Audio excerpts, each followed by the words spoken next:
आपण scalar product किंवा dot प्रोडक्टचा concept बघितलेला आहे आणि तो कन्सेप्ट असा आहे की आपल्याला समजा दोन वेक्टर्स दिलेले आहेत, वेक्टर ए आणि वेक्टर बी. तर या दोघांचा डॉट प्रोडक्ट कसा काढता, तर या दोघांचा डॉट प्रोडक्ट असा काढतो आपण, vector A dot vector B is equal to A B into cos of theta. म्हणजे वेक्टर एचा मॅग्निट्यूड इंटू वेक्टर बीचा magnitude into cos of theta, हा झाला त्याचा डॉट प्रोडक्ट. या डॉट प्रोडक्टला आपण स्केलर प्रोडक्टसुद्धा म्हणतो. तो कुठे वापरता वगैरे तो कन्सेप्ट आपण डिस्कस केलेला आहे. Or dot product or it is also called as scalar product. तर ह्या लेक्चरचा उद्देश, ह्या व्हिडिओचा उद्देश असा आहे की आपण ह्या डॉट प्रोडक्टचा मदतीने, with the help of dot product, we would be finding the angle between the two vectors. So what is the objective of this lecture? या लेक्चरचा उद्देश असा आहे की we would be solving a numerical where given two vectors we can find the angle between them. So let us take an example. Suppose दोन vectors दिलेले आहेत. A vector दिलेला आहे विच इज 2i प्लस जे minus K, आणि दुसरा vector दिलेला आहे आय मायनस के. हे सर्व कॅप आहे, I cap, J cap, K cap, म्हणजे unit vector I cap, K cap. Okay, तर ह्या दोन वेक्टर्समध्ये जे अँगल आहे ते आपल्याला शोधायचं आहे. Okay, so how do you find that? तर हे जे डेफिनेशन आहे, आपण जे आता बघितलं की डॉट प्रोडक्टचा जो फॉर्म्युला आहे, तर ह्या फॉर्म्युल्याच्या मदतीने आपण ते अँगल काढणार आहोत. म्हणजे कसं, हा फॉर्म्युल्यावरनं आपल्याला लक्षात येईल की cos theta is equal to A वेक्टरचा आणि बी वेक्टरचा डॉट प्रोडक्ट आणि अपॉन ए वेक्टरचं मॅग्निट्यूड इंटू बी वेक्टरचं मॅग्निट्यूड. ओके, आता ए वेक्टरचं आणि बी वेक्टरचं डॉट प्रोडक्ट कसं काढतो आपण?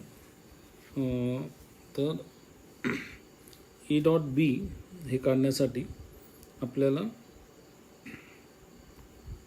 ए डॉट बी हे काढण्यासाठी आपल्याला 2i प्लस जे मायनस के आणि म्हणजे आय मायनस के याचं मल्टिप्लिकेशन करायचं आहे. म्हणजे कसं मल्टिप्लिकेशन होईल ते?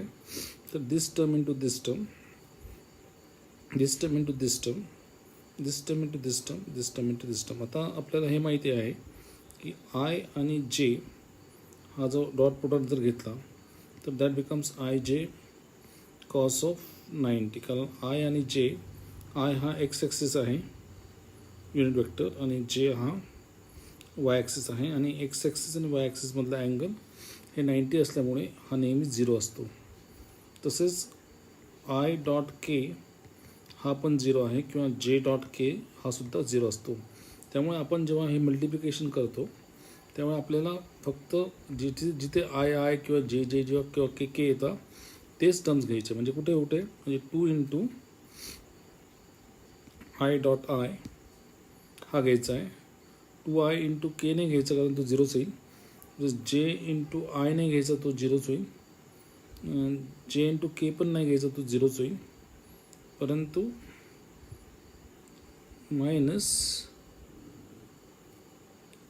मायनस के इंटू म्हणजे तो प्लस केचं -1 आणि इकडचा -1 इंटू के डॉट के. आता हे जेव्हा आपण करतो तेव्हा आपल्याला हे मिळेल की 2 हा आय डॉट आय 1 असतो, प्लस ऑफ -1 इंटू -1 1 असतो, आणि के डॉट के 1 आहे. म्हणजे त्याची व्हॅल्यू तुम्हाला मिळाली ती 3 आहे. So solving this, A dot B is equal to 3. आता एचं मॅग्निट्यूड कसं काढतो आपण? एचं मॅग्निट्यूड काढताना आपण हा square of coefficient of I म्हणजे AX म्हणूया आपण त्याला 2चा स्क्वेअर प्लस जेचा कोएफिशियंट 1 आहे म्हणजे 1चा स्क्वेअर, केचा कोएफिशियंट -1 आहे -1चा स्क्वेअर. हे जर आपण केलं तर लक्षात येईल 4 + 1 + 1 म्हणजे हा √6 होतो. आणि बी वेक्टरचं मॅग्निट्यूड काढताना तीच मेथड वापरली आपण.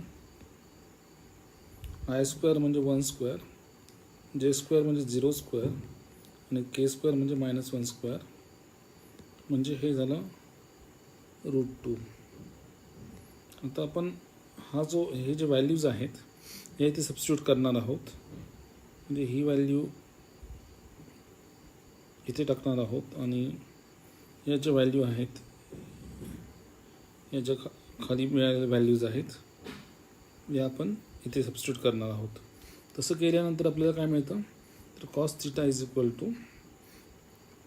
3/√6 × √2. म्हणजेच आपल्याला हे जर सॉल्व केलं तर दिस बिकम्स √3/2. आता cos θ जर √3/2 असेल तर θ बिकम्स 30 डिग्री. हे थोडं ट्रिग्नोमेट्रीचा संबंध येतो इथे.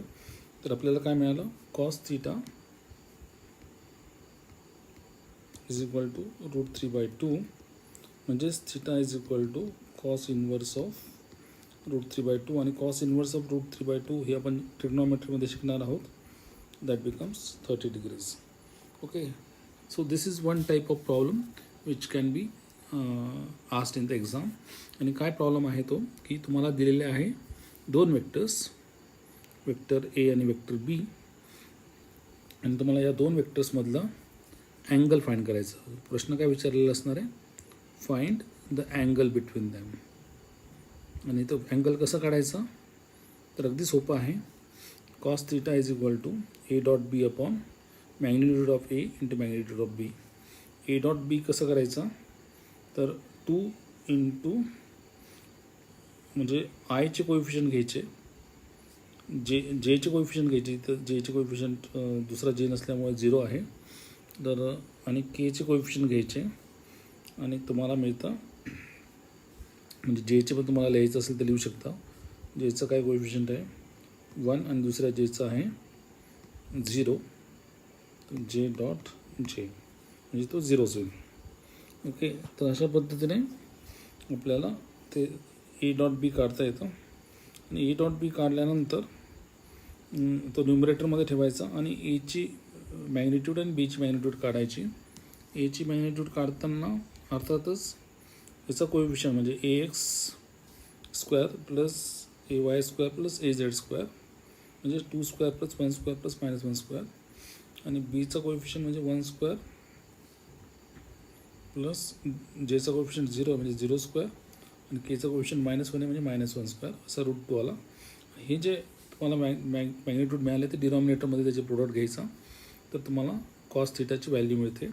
आणि एकदा cos θ ची व्हॅल्यू मिळाली की तो θ आहे that is the angle between the 2 vectors and it is found by cos inverse of that value. आता ह्या एक्झाम्पलमध्ये आपल्याला ते 30 डिग्रीज अशी आली आहे. सो अशा पद्धतीने कुठलाही प्रॉब्लेम जिथे 2 वेक्टर्स दिलेले आहेत आणि त्याच्यामधला अँगल फाइंड करायचं आहे तर आपण तिथे डॉट प्रोडक्टचा कन्सेप्ट वापरतो. Okay, so this is an important application of dot product और स्केलर प्रोडक्ट.